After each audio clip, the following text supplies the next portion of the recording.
Hey Crescent family, it's Holly. Welcome back to my channel. Today I am going to do a cooking video and I'm gonna show you how I like to cook when I do cook. I generally like to eat healthy when I do cook. That way, you know, I feel good and at my best. So let's go ahead and get started.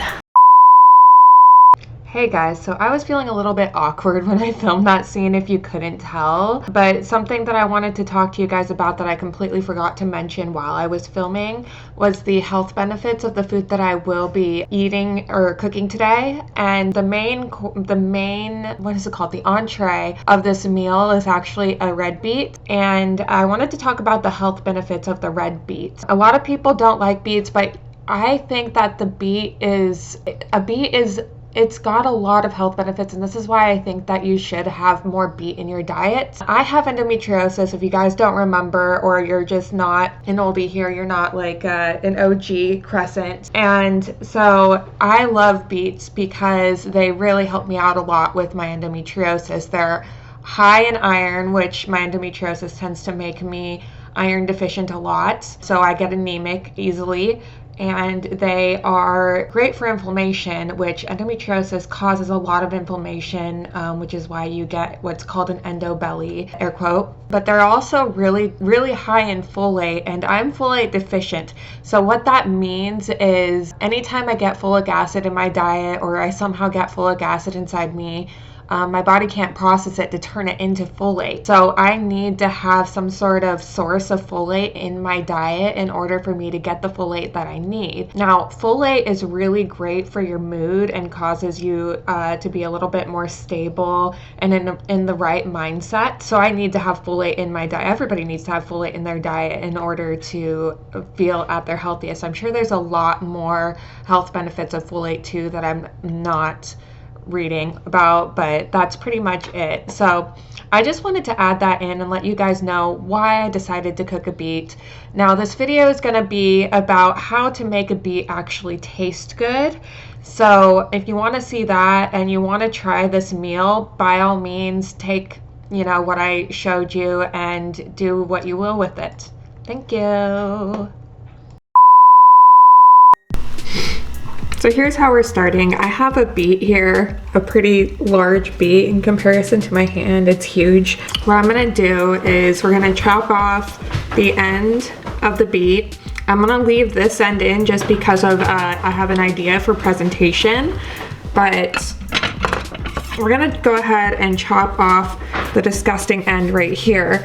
And what this is gonna do is it's gonna leave us to have a nice way to set up the beet like this, which is gonna help with our presentation. Go ahead and toss this, we're not gonna use it. I'm gonna pull out a baking pan, and I already preset the oven to 350. So we're gonna go ahead and set up our beet here on the baking pan. And I also have a sweet potato. It's actually fairly small compared to normal sweet potatoes. It's almost the size of my hand, like it's small. And we're gonna bake it at the same temperature that we bake the beet. I'm gonna go ahead and season the beet so that it tastes good when it comes out of the oven. And how I'm gonna do that is I have onion powder here, garlic powder, nature's seasons, and salt. And that's what we're gonna use. So I'm gonna go ahead and lightly season with the garlic powder and the chopped onion. Oven's ready for us to stick our food in, and nature seasons. Now this isn't like a normal seasoning that you would see, but I've been using this stuff ever since I was little, and it's definitely one of my favorite types of seasoning. You can get this pretty much anywhere actually, more than likely the 99-cent store. That's where I generally like to go to get my seasoning, and stick that straight in the oven like that. I don't know how long it's gonna be in there, but I'm gonna go ahead and guess and check at 15 minutes and then see where we stand from there. It could be as long as an hour, I don't know, but we're gonna go ahead and find out. I'll check back with you in a little bit. Okay, so here's how you check if a beet is done. Take a fork and you want to try and stick your fork in the beet. The beet is clearly not done, neither is the potato, and it doesn't look like it's gonna be done anytime soon. So I'm gonna go ahead and give it another half an hour and see what happens. Okay, so change of plans. I'm gonna pull the beet out of the oven and leave the potato in the oven, and I'm gonna actually boil the beet instead because I feel like the beet will probably cook faster and it'll taste better. So I'm gonna grab the biggest pot I have. I'm gonna take this, I'm gonna fill it with water, pull the beet out. Just gonna grab it and stick it right in the water like that. Now I don't have the water all the way up because I'm gonna try and do the steaming method, and also I already seasoned it, so we're gonna find out. I'm gonna put this on and we're gonna leave it like that for 45 minutes, and then we're gonna check it and see how it is. 20 minutes later. So my sweet potato is finished, but my beet is not yet finished as far as I know. I'm gonna check that right now. Yeah, not quite. Still a little bit hard, but it's getting there. So what I'm gonna do right now is I'm going to prepare the sweet potato and show you what I'm doing. This is a baked sweet potato. It's careful, it's very hot. And I bought all sorts of goodies for it. So we're gonna go ahead and do that. I'm preparing it exactly as I would prepare a normal potato, a normal baked potato, but obviously this one's sweet. So I have green onions, which I'm gonna go ahead and slice up for the sweet potato. So I slice them. This is all I have left of them. Putting those back in the fridge. Now what you wanna do is you wanna prop it open like that.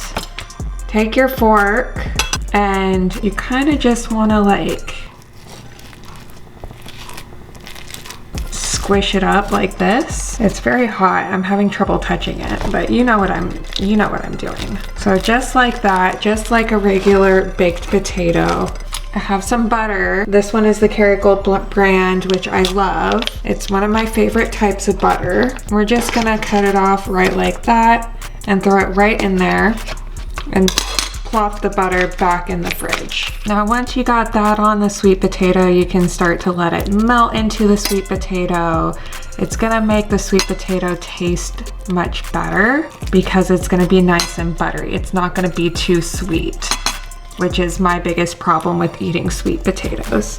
So then you've got your Daisy sour cream, which everybody loves. Don't tell me you don't love sour cream. Gonna take a spoon and just plop that right on top, right on top. Put that back in the fridge, and we have some cheese, which we can throw right in there, which should melt up because of the sweet potato. Throw our green onions on there. And then my little specialty, I bought some dill. So I'm just gonna take like one strand of it and kind of break it off on top here, just like this. That's gonna give it some good taste. Now while we wait for the beet to finish, I'm just gonna take this and I'm gonna plop it in the microwave so that it will be warm still by the time the beet is done, because the microwave is meant to preserve heat. 6.5 hours later. So we're done. This is what I wanna see when you check a beet to see if it's done. So this is our beet. What you want to see is you want to stick a fork in it and you want it to go in easily, just like that. So that means that the beet is done. So we're gonna go ahead and pull out our plate here, which I have nicely prepared. And I'm gonna stick the beet right on the plate. Just right like that. And then I'm going to take some of the dill, pull out a little piece. We're just gonna stick it right like this. And there we go. we've got our beautiful plate of a sweet potato. I put some sausage there, and then this is our beet, and it is specially prepared. You guys, I don't know if you know this, but you're not supposed to have that much meat in your diet. And we tend to eat a lot more meat than we are supposed to. But in reality, the majority of our diet is supposed to be vegetables, but it's not, because we're conditioned to believe that we need to have more meat in our diet than that. So, in case you guys didn't know, this is what a meal prepared is supposed to look like. It's not supposed to have the meat as the main course. It's supposed to be mostly vegetables. So this is my beautiful dish that I have prepared with a beet, a baked sweet potato, and some summer sausage on the side here. In case you're wondering, the drizzle around the edges, that's just barbecue sauce. It's there for looks because presentation is everything. So there you go.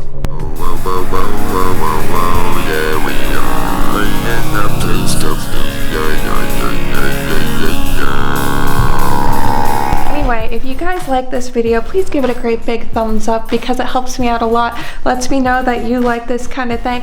Remember, I don't just make food videos. This was once in a lifetime thing. Like the last time I made a cooking video was a long time ago, and it was like making a meal out of dollar store products, and it was when I was in Oregon years ago. But yeah, so I don't just make eating food videos or whatever. I do all sorts of stuff on my channel, so if you want to see whatever else I can make, then please go down to the bottom, click subscribe, become a part of the Crescent family, because why wouldn't you want to be a part of the Crescent family, duh. And don't forget to kiss that bell icon, because that bell icon is going to let you know when I upload, the moment that I upload. And I'll see you in next week's video. Bye!